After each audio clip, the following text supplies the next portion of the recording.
everyone, AirVenture 2024 is just around the corner, and I thought it might be helpful to give you some different tips about flying into AirVenture, specifically some stuff that is pertinent just to this year. So who better to tell you about this than EAA themselves? So thank you so much to Dick Knapinski, who is the Director of Communications for EAA, and he's going to tell you more about the changes you can expect here for 2024.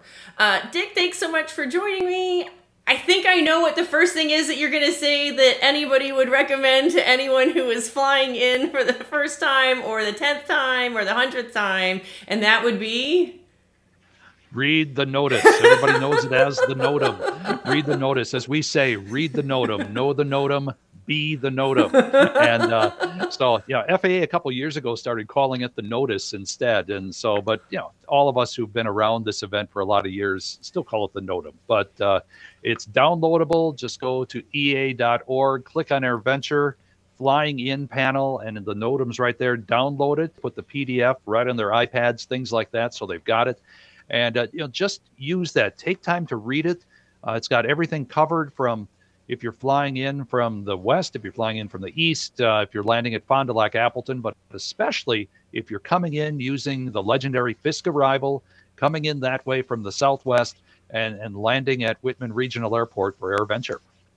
Great. Okay, so yes, everybody read the NOTAM.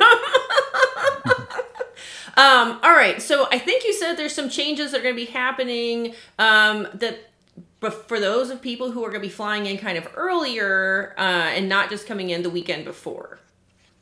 Yeah, we've got that big thing down in Milwaukee the week before. The Republican National Convention is in downtown Milwaukee. And since you have that on Tuesday, Wednesday, Thursday, that's the week before now. So you're starting to talk about the 18th, 19th, 20th, right around that area. But the Tuesday, I hope I've got my dates right there. Let's see, it'd be the 23rd. So it'd be the 16th, 17th, 18th, excuse me. Those would be the dates.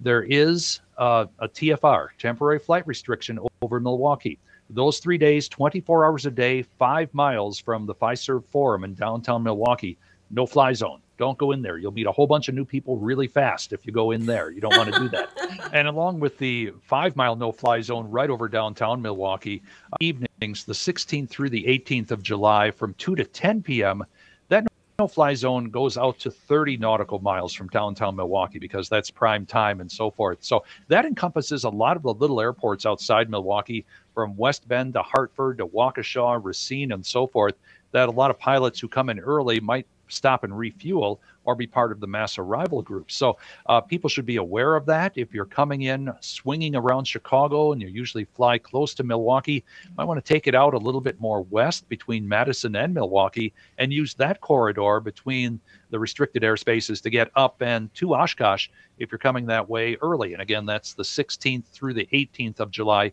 that Tuesday through Saturday. Great. And then what about during the week of Oshkosh? I think you mentioned there's going to be some changes for people who are coming and going later in the week. There are. One thing we had last year, and certainly some of the pilots told us about that. On Thursday, we had a great cross-section. We had people leaving, people coming in all at the same time, some military airplanes coming in, and some people ended up on the taxiways for way too long. And so this year, people who wanted to depart on Thursdays, we're going to close off the Fisk arrivals on Thursday morning, and that would be the July 25th until 8 a.m. That will allow us to get some of the people who want to depart to get out of there between 6 and 8 a.m. and then start the arrivals coming in at 8 a.m. We're going to try that. We worked with the FAA to help clear the field a little bit and reduce that big knot that we had on Thursday and kind of normalize the air traffic a little bit more on that day. Great. Hopefully that will be helpful and keep some people from sitting out there for way too long. Yeah, that's no fun. I think we've all been there at an airport, planes running, and it's just one of those things that it's getting warm and the fuel's getting burned up, and yeah, let's get out of here. You want to go fly. All right, so you and I talked a little bit about this before, that, you know, when you're coming in, if you're camping, you might have a lot of gear. You might even want to bring more gear than perhaps you can accommodate with your weight and balance in the aircraft. So what recommendations do you have for those people? Well, first of all, yeah, take care of your weight and balance first. Make sure that you're all set. And you're right, you might want to send some things before, and certainly you can do that. All you have to do is go to the EAA AirVenture website. Go to EAA.org, click on AirVenture, and there you'll find Plan Your Trip.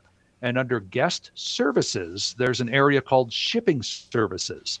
So if you're sending things to Oshkosh, let's say you're flying in and you want your tent to meet you there, inbound shipping, you can do it and pick up shipping labels and print those out right away. And it comes to the GES Service Center right on the grounds, right next to convention headquarters. You put your name, your cell phone number on it.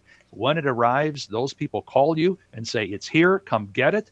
And then you can come pick it up and then take your tent or your cooler or whatever you want to send a little bit early and do it that way. If you buy something at AirVenture and suddenly you realize, oh yeah, I came in the airplane and not the pickup truck, so I've got to figure out a way to ship it home. Yeah, you can do that too. Outbound shipping, the UPS is right on the grounds. It's on the west side of Exhibit Hangar A, which is the first one closest to the control tower, Exhibit Hangar A. And on the west side of that, the UPS store. And they have shipping services through July 22nd through the Sunday, the 28th, from 8 a.m. till 5 p.m. You can wrap those things up and have them shipped to your home, and you fly home and it's waiting for you. Sometimes I've heard people even ship their laundry home first, and so they don't have to carry that in the airplane. They just send the laundry home.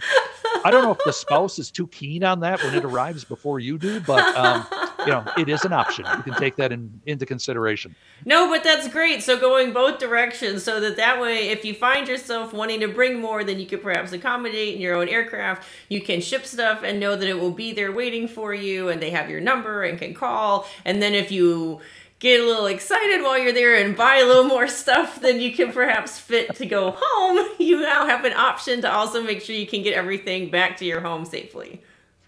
Exactly right. You know, we want to make sure that people come and enjoy. And if you buy that thing that, boy, you've always wanted that for the airplane and find out, man, I can't put it in the airplane until I get home. Yep, ship it in front of you and it'll be waiting for you when you get home. That's great. I think one other thing that we talked about for those who are flying in that would be important for everybody to know, every now and then you hear about people having a little mishap, and so what's nice to know about is the emergency aircraft repair that is run by one of the EAA chapters that can help people with some minor issues that come in when they fly in. And so do you want to talk a little bit more about that, and then maybe mention where they're going to be located this year? Yep. EA Chapter 75 from down in the Quad Cities in Iowa, Illinois started this, boy, about a half century ago. Emergency aircraft repair. They don't do the repair, but they've got tools and they've got helping hands that can help you do those repairs. You know, if you do something, something happens, you got to change a tire, got to change oil, got to do something of a minor consideration on the grounds, they can do that.